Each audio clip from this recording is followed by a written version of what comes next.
জলঢাকা উপজেলা বৈষম্য বিরোধী এবং সর্বস্তরের জনগণের ব্যানারে আয়োজিত ডাক্তার জাকির নায়েককে বাংলাদেশে আসার বাধা প্রদান এবং ভারতীয় আগ্রাসনের প্রতিবাদে আজকের এই বিক্ষোভ প্রতিবাদ সমাবেশে উপস্থিত আছেন জুলাই গণ অভ্যুত্থানে সম্মুখ সারি থেকে নেতৃত্ব দেওয়া আমার ছাত্র জনতা, বিশেষ করে রক্সি শাবাব সহ বৈষম্য বিরোধী ছাত্র আন্দোলন নেতৃবৃন্দ, উপস্থিত জলঢাকার আপামর জনগণ, সবাইকে আমার সালাম। আসসালামু আলাইকুম রহমতুল্লাহ।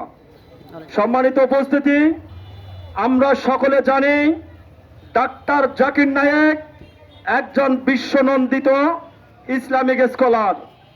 উনি বাংলাদেশে আসার আগ্রহ প্রকাশ করেছেন। আমরা মনে করি বাংলাদেশে ডাক্তার জাকির নায়েক প্রবেশ মানে ভারত মনে করে তাদের একটা অঙ্গরাজ্যে প্রবেশ। এ কারণে ভারতের র বাহিনী থেকে শুরু করে আজকে যারা এখনো বাংলাদেশের সরকারে বসে ভারতের দালালি করতে চাচ্ছে এবং যারা ক্ষমতায় এসে দালালি করার পায়তারা করতেছে, বাংলাদেশে ডাক্তার জাকির নায়েককে না আসার কারণ মূলত এরাই। তা না হলে আজকে ডাক্তার জাকির নায়েককে বাংলাদেশে ঢুকতে দেওয়া হচ্ছে না, বরঞ্চ এই ডাক্তার জাকির নায়েক একজন ইসলামিক স্কলার। আর এই ইসলামের আদলে বাংলাদেশে বহু রাজনৈতিক দল প্রতিষ্ঠিত হয়ে গেছে।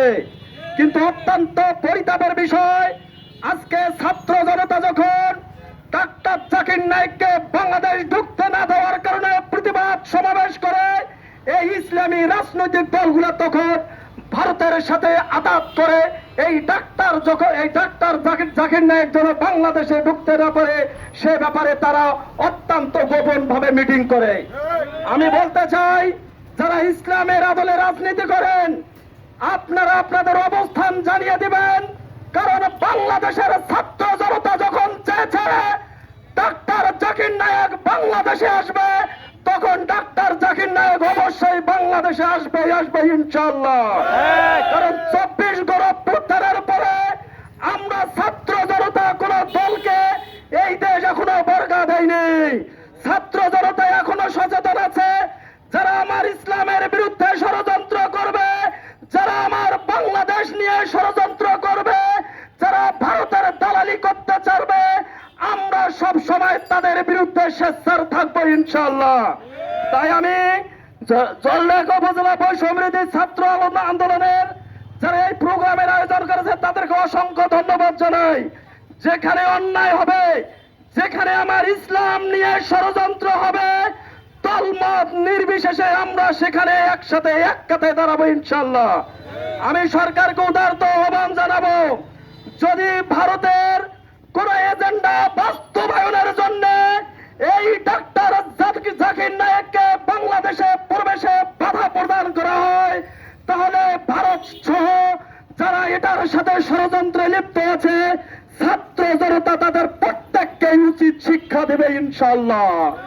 আমি জলঢাকাবাসীকে উদারত আহ্বান জানাবো, ডাক্তার জাকির নায়েক একজন বিশ্বনন্দিত ইসলামী স্কলার।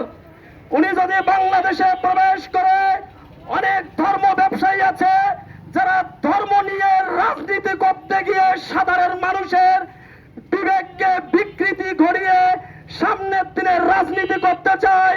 হয়তো ডাক্তার জাকির নায়েকের মতো স্কলাররা বাংলাদেশে এসে সঠিক ইসলামের ইতিহাস তুলে ধরবে, এই ভয়ে তারা বাংলাদেশে এই ডাক্তার জাকির নায়েকের মতো মানুষকে প্রবেশে বাধা দিচ্ছে। আমি দলমত নির্বিশেষে সবাইকে উদারত আহ্বান জানাবো, আমরা অতি দ্রুত ডাক্তার জাকির নায়েক যেন কোন ষড়যন্ত্রের শিকার হয়ে এই দেশে আসার ব্যাপারে তাকে যেন বাধা প্রদান করা না হয়।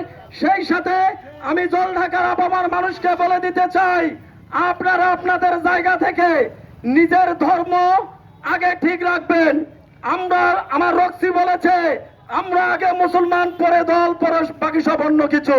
সেই জায়গা থেকে আমরা মনে করি ডাক্তার জাকির নায়েক অত্যন্ত বিশ্বনন্দিত একজন ইসলামিক স্কলার, তাকে বাংলাদেশে প্রবেশ করতে দিতে হবে এবং বাংলাদেশে সহ সারা বিশ্বের মুসলিম উম্মার মাঝে ইসলামের যে সঠিক ইতিহাস, ইসলামের যে সঠিক মানে, এই বার্তা প্রত্যেকটা মুসলমানের ঘরে ঘরে ঘরে জাকির নায়েকের মতো মানুষের মাধ্যমে পৌঁছাইতে হবে। এই আশাবাদ ব্যক্ত করে আমি আমার সংক্ষিপ্ত কথা এখানে শেষ করছি। সকলকে আবারও বিপ্লবী সালাম এবং অভিনন্দন জানিয়ে আসসালামু আলাইকুম। সবার সুস্বাস্থ্য